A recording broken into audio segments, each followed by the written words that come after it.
Hi, I'm Jeremy Shepherd. I'm the creator of the demand to supply ratio, or DSR for short. Many investors have been asking the question, does this algorithm work? Can I trust it? In this video, I'm going to show you the wins and expose the failures of the DSR since its inception in 2010. I don't want to fool anyone into believing this algorithm is faultless, but I am keen to show how well it has performed. So, in the spirit of transparency, let me show you exactly how well it has performed, and I'll leave it up to you to decide. To examine the performance of the DSR, I'm going to use this tool. It compares the performance of the top DSR markets to the national average growth rate. All right, let me explain what you're looking at here. I've queried the database for the top 100 markets from around the country. They're ordered by DSR as they were back in January 2010, which is when the first demand to supply ratios were calculated. I'm not restricting the list of markets by any price range, and I'm looking at the 36 months following this point in time to see how they performed over that 3-year period.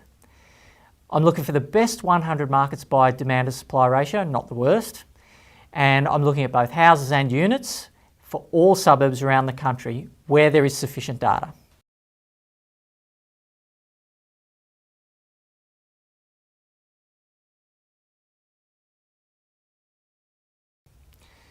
Okay, the chart shows how the top 100 have performed over the 3 years since January 2010. Now that red line is the average growth for the top 100 property markets by DSR. Over the 3 years since January 2010, they've grown by a combined average of 23.83%. That's a bit under 8% per annum. Now the green line is the average growth of the combined capital cities of each state. That's like Sydney, Melbourne, Brisbane, all those capitals. The yellow line is the average growth of the regional markets. That is all the suburbs not in one of those state capitals. So that'd be places like Newcastle, Wollongong, Geelong, Townsville, Toowoomba, and everywhere else actually, just not in the state capitals. Now the blue line is the national average growth rate. This is the benchmark of success. So the DSR top 100, that red line, must beat the national average growth rate to be considered a success. And that brings me to this speedo. It shows the percentage of the top 100 markets that managed to outperform the national average growth rate over that period of interest. Now the period of interest in this case, as you know, was 3 years. It's showing that nearly 9 out of every 10 property markets in the top 100 outperformed the national average growth rate. And I'll show you the list of those top 100 property markets that were picked by the DSR, but first let me explain this totals table on the left of the success rate speedo. So the top row, or the selected markets row, it shows some statistics about how the top 100 DSR markets performed over that 3-year period. Firstly, it shows the typical value in dollars of the top 100. It's like a median value for that top 100. In January 2010, it was around 350,000. Then it shows what the typical value was at the end of the 3-year period, which in this case was about 420,000. And you can see that in the row below, the typical value in Australia at the start of that period was about 430,000, and that moved to roughly 440,000.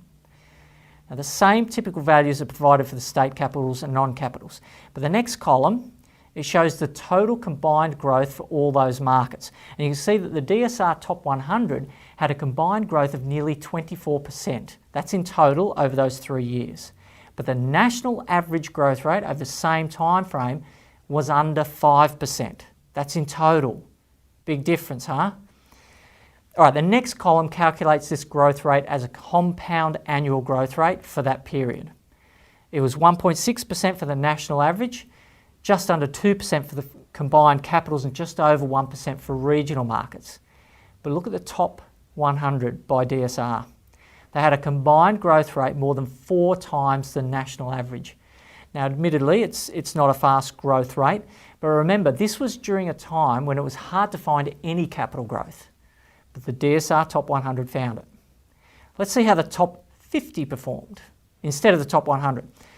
So I'll change this parameter from 100 to 50 and see. And the database, it takes some time, so I'll just skip to the result. Look at the success rate speedo now. It's moved up to 96%. And that means only 2 out of the top 50 failed to outperform the national average growth rate over the 3-year period. And let's have a look at some of those failures.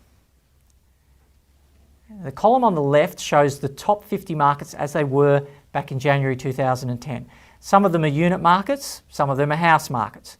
The location score is shown as it was back in January 2010, along with the demand to supply ratio, that's the DSR. And the next column is the statistical reliability, don't worry about that for now. Then there's the change in value for that property market and the capital growth calculated as a compound annual growth for the 3 years. And the rightmost column shows whether that growth beat the national average growth rate for the same period. A green tick means it did, a red cross means there was a failure. Note that I didn't pick any of these markets. Nobody did. This was purely done by the algorithm. These markets were all picked by the demand to supply ratio. There was no human intervention whatsoever. And no refinement to this list either. All right, so scrolling down, we can find the 2 failures. Okay, Unley units, if that's how you pronounce it, in South Australia, and Huntingdale units in Victoria. Huntingdale units had -2% growth, and Unley units about 1.5% positive growth. So even in the case where there was a failure, it wasn't a complete disaster, was it? All right, scrolling back up to the totals table, we can see that the top 50 markets had nearly 6 times the growth rate of the national average. Is that right? Yeah, 6 times. Okay, let's go back to the top 100 and look at the next month. Okay, so I'll change top 50 to top 100, and I'm going to pick February, just in case January was some kind of fluke. And you can see that the success rate is again nearly 90%. You can also see the top 100 markets by DSR is the top line on the chart, so it has outperformed the national average growth rate and the combined capitals and regional markets too. And looking at the totals table, you can see that the top 100 DSR markets have had nearly 4 times the growth rate of the national average.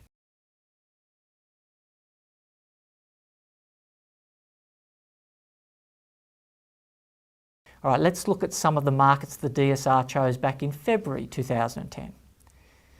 Now, some of these you may recognise were the same markets picked by the algorithm in January. Huntingdale is still there. We now know that 3 years later it was a fail, but at the time it was still in the list for February. But roughly 9 out of every 10 markets selected were a success. Whittlesea and Langwarrin units were both failures. Both were virtually flat. Again, not disaster areas, just no growth. If I scroll down further, you can see some more examples of failures, but none of them are double-digit negative growth. They're really just flat growth, close to 0. Some actually did have capital growth, just not more than the national average. All right, let's go back to the top. And I want to move on to the next month. I'll change the starting month from February to March, still in 2010, and let's see what the results show. You can see that the red line is still on top.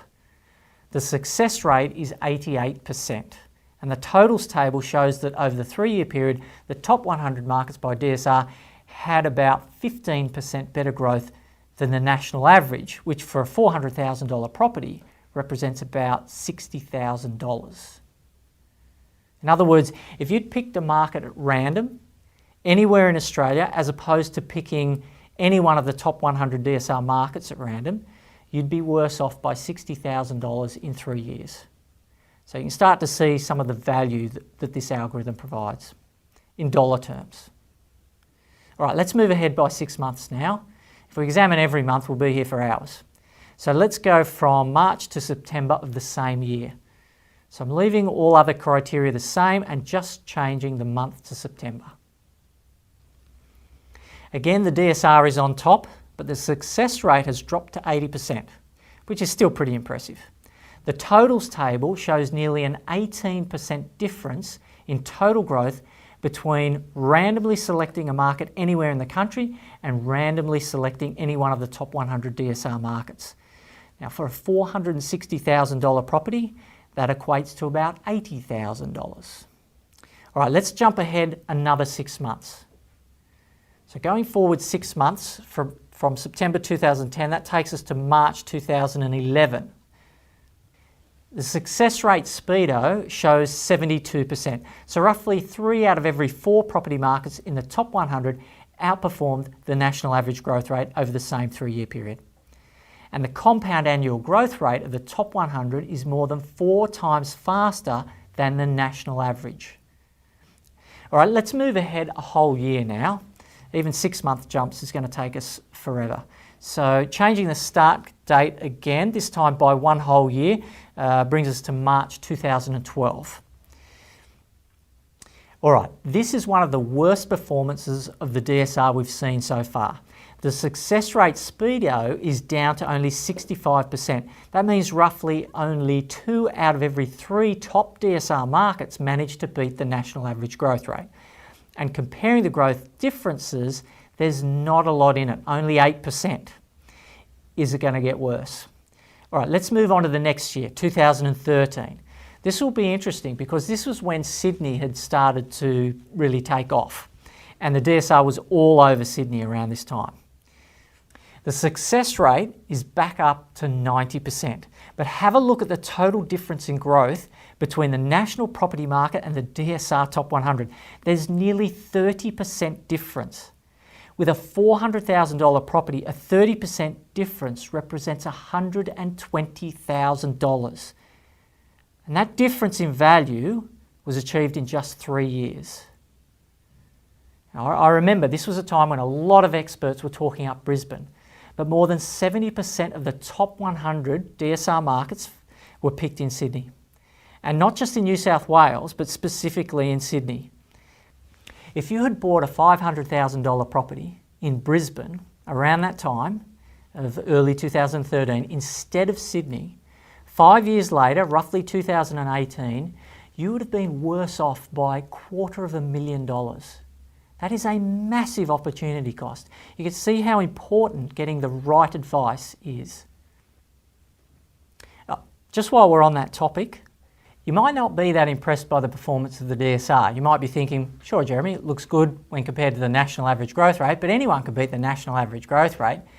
How about comparing the DSR to the performance of some experts?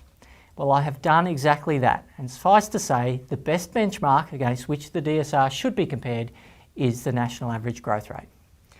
Oh, and if you believe you can do better than the DSR, please send me a list of all your past picks so I can calculate your success rate. If your sample size is large enough, you might be onto something, and if so, I would love to chat to you. All right, we're getting distracted. Where are we? We're in March 2013. Let's look at March 2014. It's a full year later.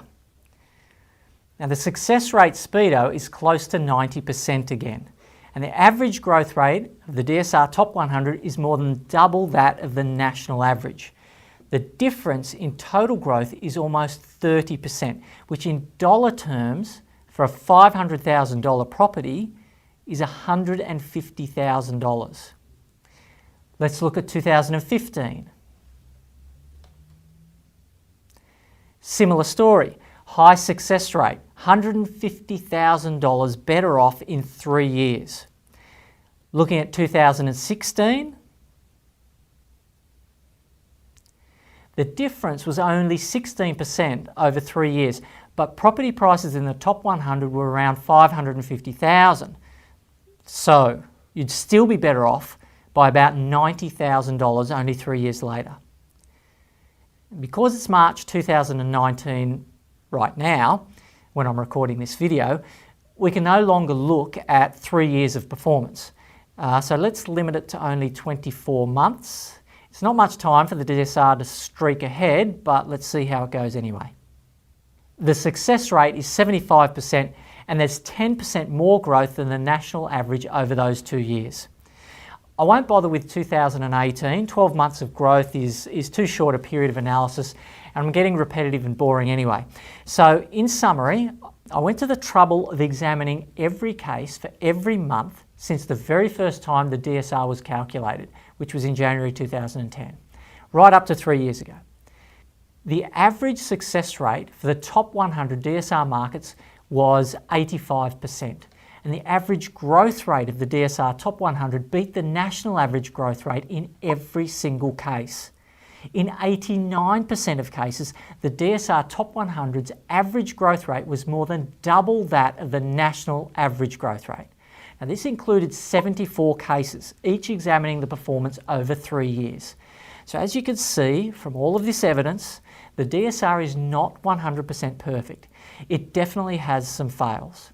But the wins outweigh the fails, and the wins are big wins and the fails are small fails. Now listen, I'm not suggesting investors base their decisions on where to invest purely on the DSR. The DSR has always only ever been a shortlisting tool. It filters out a list of top markets for the investors to perform further research on. Refining the list further with manual research should yield even better results than these. And by the way, I only picked the top 100, so there would be a sufficient sample size. The top 50 has more chance of beating the top 100. And even 50 is a lot of markets to investigate further. I usually only look at about the top 20. So putting it into perspective, even if the algorithm only helped you get better growth by, say, 1% per annum for a $500,000 property over only 3 of those annums, you'd be better off by $15,000. Now, if you paid $1,500 to be better off by $15,000 in just 3 years, your return on investment would actually be better than any returns you can ever expect to get from property investing. Okay, I hope that has gone some way to answering the question, does the DSR work? Thanks for watching. I wish you all the best of luck in your investing. But as you've probably figured out from this presentation, luck doesn't have to feature in your success.